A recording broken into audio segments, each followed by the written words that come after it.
Probably the lecture is going to deviate a little bit from what I said we'd cover, but I'm sure it'll all be all right. So, okay, this class is devotion without belief. All right, so what do we mean by that? Well, so devotion. So what I mean by devotion is this quality of love, joy, sweetness, also like kind of a deference, a respect, gratitude, inspiration. And then how are we going to do this practice? And we'll get into all the details. We're going to use visualization, verbalization, the kind of whole feeling thing in the body, etc., to bring this about. We'll get into that more later. But let's talk about belief. So Ken McLeod talks about belief and faith being kind of opposite. And I'm sure that that's kind of just a didactic, that's just a didactic in a sense, like just to kind of highlight the difference, right? So belief, so what we will be kind of trying to develop is faith, but this kind of belief, particularly like kind of fixed view, we want to see through that and let it go. So, okay, more about belief. So belief is fixed view, is an ossification, is a distortion. And much of the time, belief buttresses the story of me. And so I think that we can use devotion and also the other more wisdom practices and heart practices as a antidote to belief and a way to bore through belief. I said I would mention in this class the Four Noble Truths and the Eightfold Path, and I'll just make a very small mention of that now. So the Eightfold Path starts with right view, and right view is said to be no view. And the Buddha was asked once, he's like by, I think, some lay person, he said, like, listen, Buddha, this is all really complicated. Can you not simplify this? Can we bring this like whole Eightfold Path down to maybe 3? He was like, yeah, sure. Just so the 3 most important are right view, right effort, right mindfulness. And the guy was like, okay, that's good, but still like it's kind of a lot to keep up with. Can you just reduce it further? He said, yes. The path can be understood as right view. So that's what we're talking about, right view. Okay, good. So, okay, view. So one thing, Susanna Cook-Greuter, who writes a lot about ego development, etc., talks about ego as story maker. And so in a sense, you can think of ego as this machine that's putting out view. So let's talk about that more.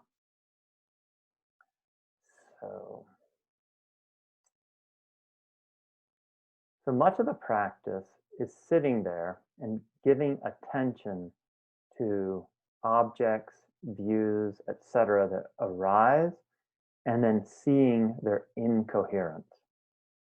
That's one way of explaining what the wisdom practices are.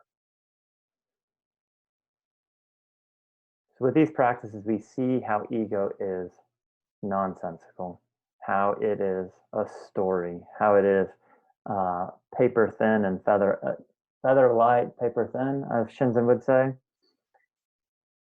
And then what we also do is we start letting it make no sense. We allow and we kind of open up. And then there's this quality of spaciousness where we can have bits of the story, bits of ego, and that we can kind of let them arise and fall and that there be no coherence. And then how do we bring momentum to this process of ego and egoic selfing and all that collapsing? I think one important means for accomplishing this is to develop the heart practices. Because when we develop the heart practices, and so devotion would be one of them, we give ourselves an option. So what do I mean by that? So when suffering arises, I think of it this way. When suffering arises, there co-arises with it a compulsion to relieve the suffering. So there is no such thing as suffering that's arisen that doesn't co-arise with an obsessive compulsion to relieve the suffering. And what we do when we have an untrained mind is we go back to the old greed, hatred, and delusion, egoic stuff, right? And that's how we self-regulate. And we have to do that. And it works well enough, right? But so what we're doing in the practice is we're seeing the problems with the defense mechanisms of greed, hatred, and delusion, ego, etc. And then we're discovering that there are alternatives. And I think much of the alternative are these heart practices. And so as we know that there is an alternative, that also faith grows. It's like, aha, there's something to be done here. There's a way, there's a better way. And then you start choosing that better way of actually like self-regulating. So you start self-regulating through the heart practices instead of through all this ego stuff, greed, hatred, and delusion, etc.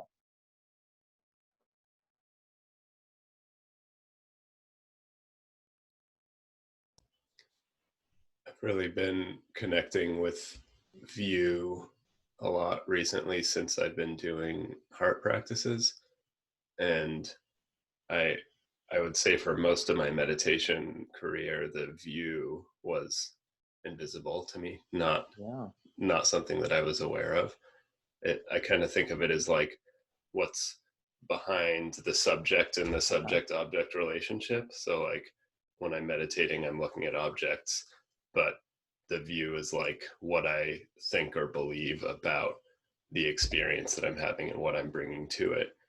As I've been doing metta and heart-based practices, it's been sensitizing me to what nice or healthy or good or loving views feel Yeah. like the actual felt experience of what having the view of metta feels like. Yeah. And it feels great, it feels wonderful. Whereas having a view of, wanting something to change or be different or not really accepting it feels bad. And sensitizing myself to the difference between those has started to make my unhealthy or unhelpful views much more apparent in my day-to-day life, where I really feel the contraction and the gross bad feeling of egoing, with the greed, hatred, delusion that you're talking about. So I'm just since I've been doing heart practice, I'm much more sensitive to what that feels like. Yep. And it makes me not want to hold on to my beliefs and not want to hold on to these conceptualizations that are causing the suffering, which makes it much more free and like, oh, like I can adopt a view of love instead, and that's going to feel better and that's going to be more helpful for others as well. Right, right. Well, like we were talking about last week, the Dharma works through contrast. So you go do the heart practice, you see, the problematic inclinations of the mind. And then, so that's how you see it through contrast. But then you have a contrast in terms of an option. You're like, oh, there's something else that I can do as a substitute. And then it's just simply like just substituting. I mean, it's that simple. And it's belief that keeps you from substituting because it's right, it's true, it's reality, whatever excuse that makes you cling to the painful, unhelpful approach. Yeah. That's what belief is, I think. Yeah.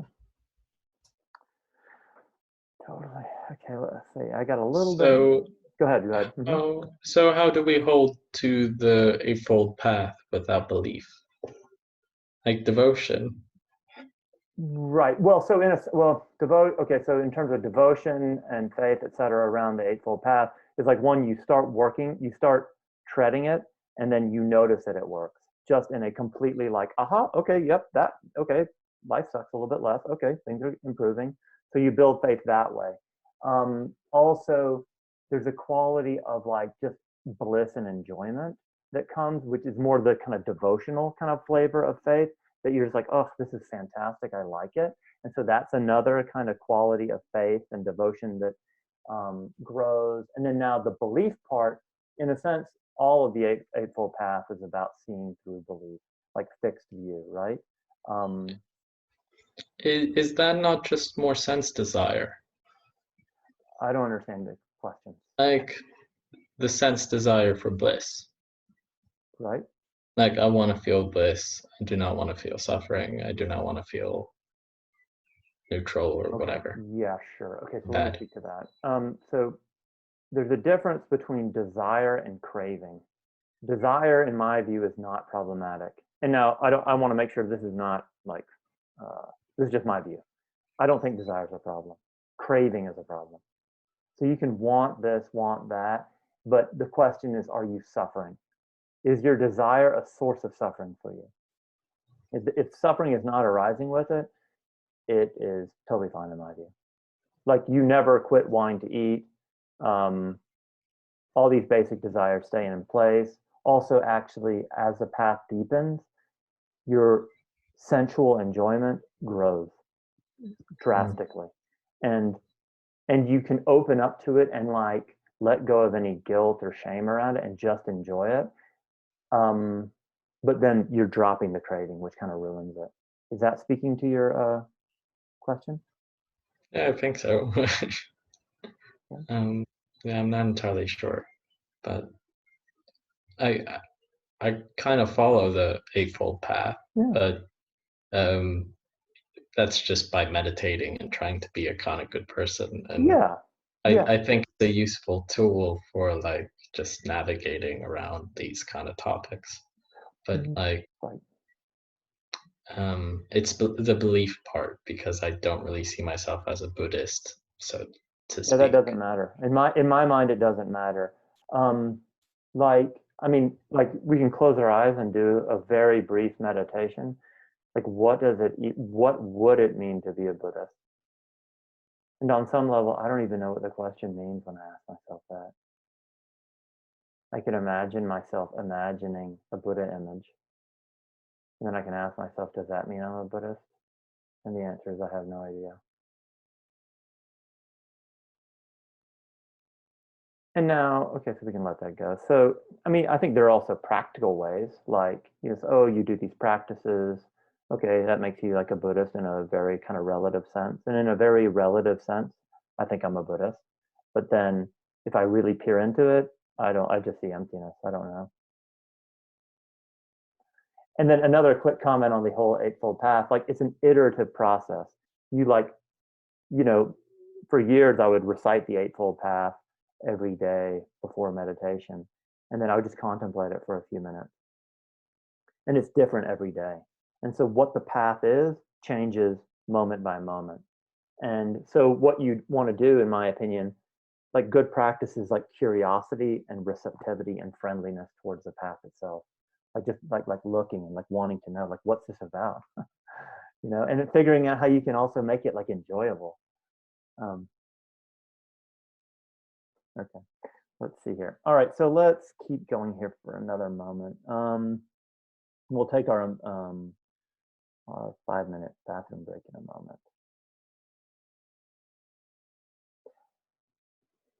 So I think I kind of mentioned this a little bit earlier, but I want to really hammer this. Like, in my mind, the heart practices have to be there, and they have to be a alternative to all this that we're letting go. And then very much the heart practices open us up actually to non-duality and emptiness. I mean, typically it's thought, oh yeah, the wisdom practices are the way to get these insights. And that's true, that is the case. But you can't, like, the wisdom practices point out how belief is empty and how thought is empty and that there's something that's before concept. But you won't have the bravery to dive into that until the heart practices have been established, because then you have something to fall back on. And then this is extremely important. It doesn't make one, like, it's not important that you understand the heart practices. They're not to be understood. They're to be felt, and they feel good. And that aspect of how they feel good is a refuge. And so what happens is you have a refuge that is immune to the mind needing to make sense of things, because you're going to be giving up the mind making sense of things as part of deepening on the wisdom practices. And you can't just go without any protections. You have to go in thinking, oh, okay, I can go back to the heart practices if I get really kind of screwed up and weird. And that the heart practices and their efficaciousness doesn't hinge on things making sense, because they don't need to make sense. Like, think of how nonsensical Tonglen is. It makes no sense, right? Anyway, moving on. So just to clarify some terms, when you're talking about wisdom practices, is that like insight in the style of Shinzen, for example? Yeah. And then hard practices, we're talking about metta and Tonglen and those types of things. Yes, right. And even like these kind of devotion type stuff. Yeah, and then more about the wisdom practice, like self-inquiry, things like that, or like, non-dual type meditations. Okay, good.